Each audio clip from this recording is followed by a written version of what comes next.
ಹಿಂಗೆ ಹೋಗ್ತಾ ಇದೆ. ಮೋಡ ಮಳೆ ಬರೋದಕ್ಕೆ ಫುಲ್ ಇದಾಗಿದೆ.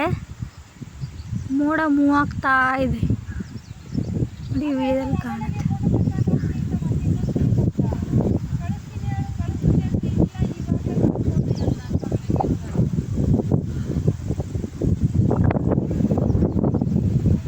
ಗಾಳಿ ಫುಲ್ಲು ಮೋಡ ಹಂಗೆ ಗಾಳಿಗೆ ಹೋಗ್ತಾ ಇದೆ.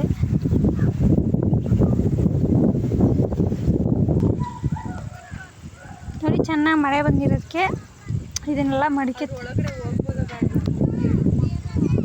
ಎಲ್ಲ ಹೊಡೆದಿದ್ದಾರೆ. ಆಮೇಲೆ ಈ ಸೆಂಟ್ರಲ್ಲಿ ಏನಾದರೂ ಗಿಡಗಳ್ನ ಬೀಜ ಏನಾದರೂ ಚೆಲ್ಬಿಡ್ತಾರೆ.